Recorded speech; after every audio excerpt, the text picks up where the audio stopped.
Ring, ring, ring, ring, ring, ring, ring, ring. Hello? Hey man, do you mind picking me up? My car seems to be, giving me some issues. Why? What's wrong with your car? Yeah, it seems to be something with the engine? Engine? Engine? Okay, class, today we will be going over this literature here. Just to let you know, you will be kind of telling me your thoughts, kind of going through it. Think of this as an evaluation. Evaluation. Evaluation. Evaluation. Oh, hey man, what's up? Hey. Remember when you used to do those engine evaluation videos? Engine evaluation? Engine evaluation? Engine evaluation? Konami should really pat themselves on the back for this one. What better way to sell a product to a bunch of nerds than to fuse two of the things they love most, Yu-Gi-Oh! And Final Fantasy. A personal favorite of mine, Invoked were released in the TCG in the set Fusion Enforcers back in early 2017. Being alongside some plants and stuffed animals, Invoked stood out in more ways than one. The deck revolves around a single main deck monster, Alistair the Invoker, who through the help of invocation fuses with another monster to form an invoked fusion who is determined based off of the attribute of the monster Alistair fused with. Over time, this deck even got a pseudo-generic Link monster, further making the cards perfect for being an engine over a pure deck itself. Due to the splashability of the Invoked engine, this deck has always gone in and out of peaks of relevance.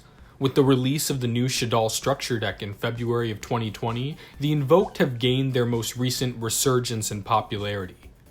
Fusion Enforcers has yet to see an unlimited run, so outside of Alistair, Makabe, and Invocation itself, all of the other relevant Invoked cards have yet to see a reprint outside of the original sets. Just be warned that a lot of these cards are very overhyped and very expensive at the time of making this video. But hey, at least the Shaddoll cards are pretty cheap. I'm JC Theater Yu-Gi-Oh! And the first engine evaluation I ever made was Shaddolls, so I thought that it was only fitting that this be my official return to the series. I present to you, Engine Evaluation, Invoked.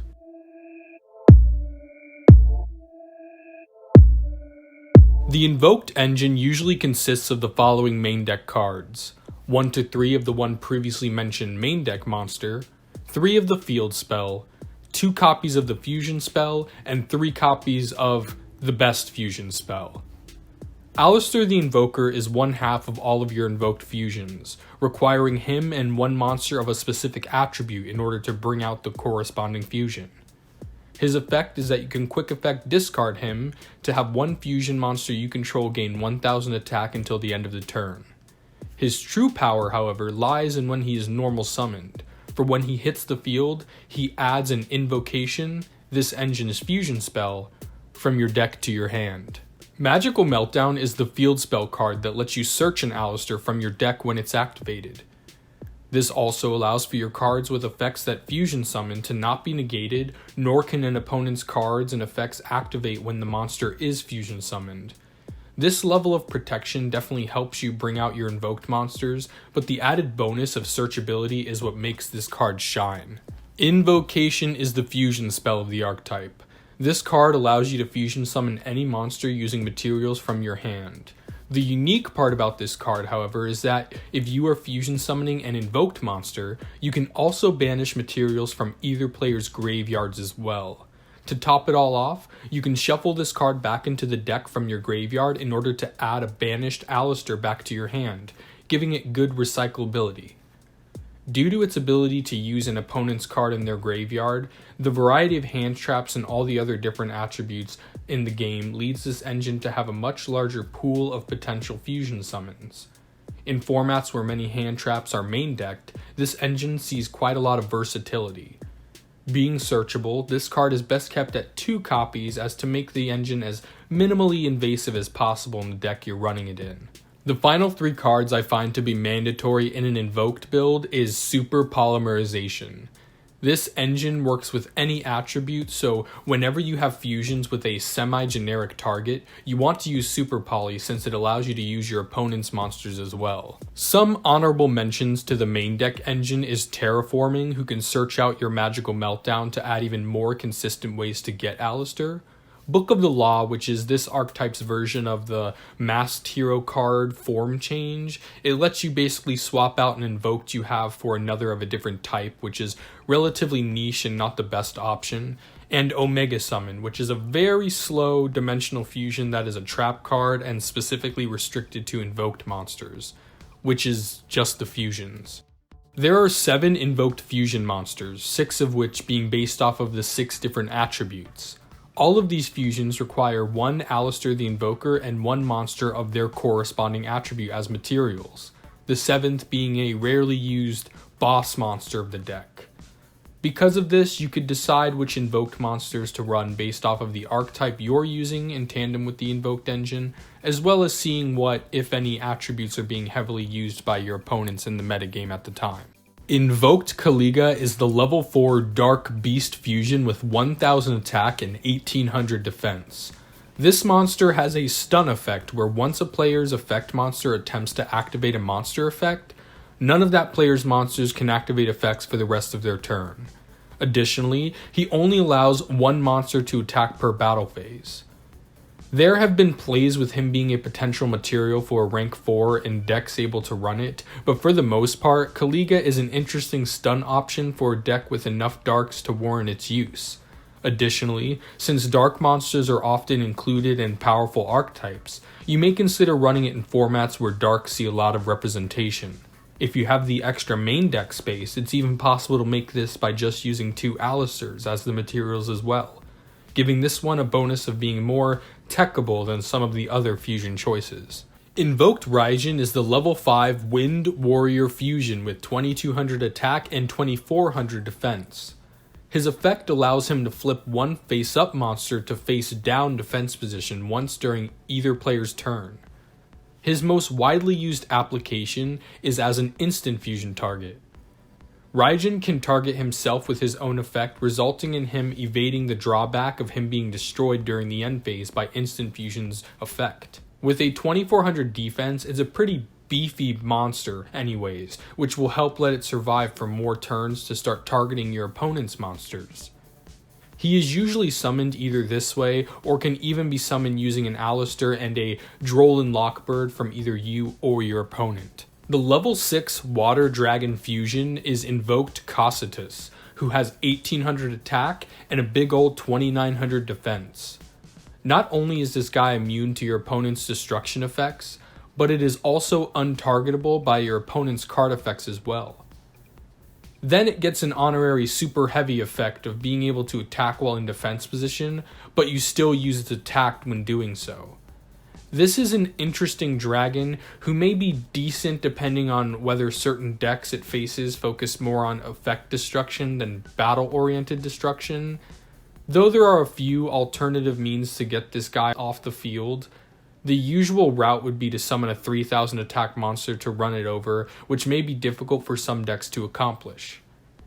Maybe if Dogwood gets played more, you may see this card used more often. I believe this card just hasn't found the right deck to be used in yet, nor the right format. The level 7 Fire Fiend fusion is none other than Invoked Purgatorio. Not only does it have 2300 attack and 2000 defense, but its effect allows it to gain 200 more attack for each card your opponent controls. Additionally, he can attack all monsters your opponent controls once each, all the while dealing piercing damage if those monsters are in defense. This monster is aggression personified. This is a great push for game, and though it is never a good practice to rely on what your opponent plays for any concrete deck choice, with the universal use of Ash Blossom, and with this effect being potentially good in certain scenarios, even if you run no fire monsters yourself, this is a very plausible option to tech into the extra deck when running the Invoked engine. The level 8 fusion is an Earth Rock type with 3000 attack and 3300 defense.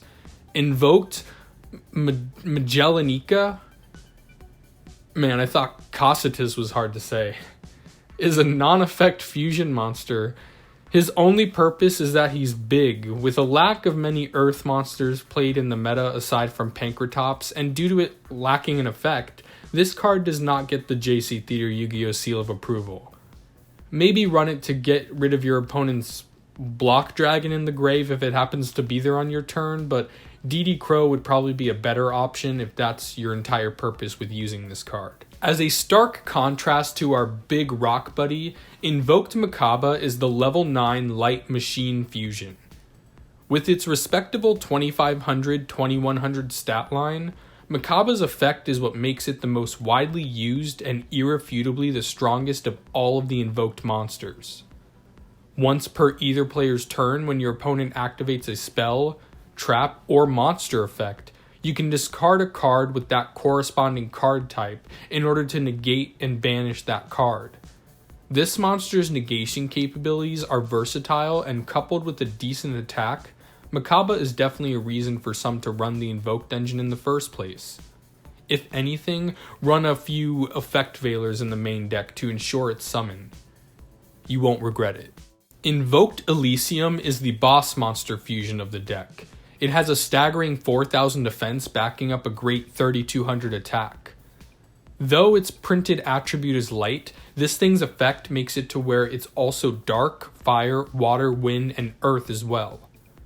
Once per either player's turn, it gives you the option to banish one invoked monster from your field or graveyard in order to banish all monsters your opponent controls with the same attribute as that monster that you banished.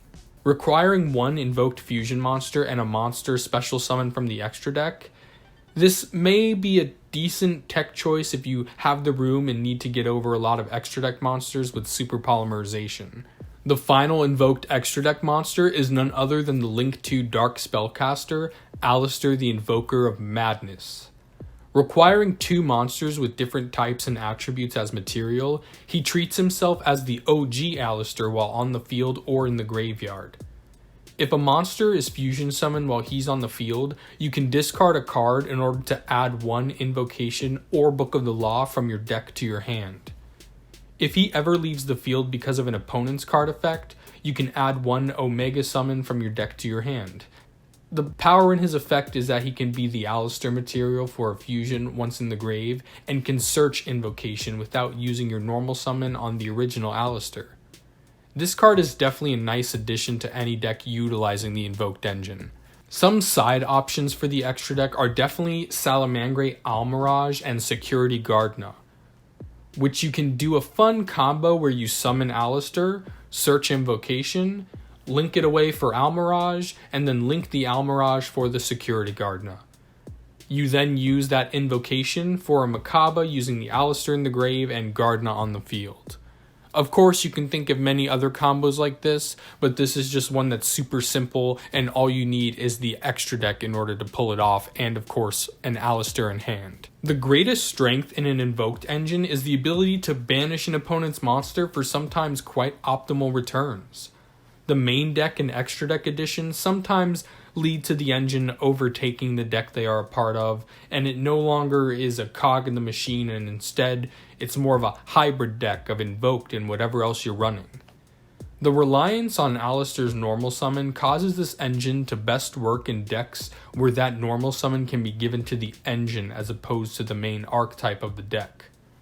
Mech Knights and Shaddolls are probably the most cohesive decks to use an Invoked engine.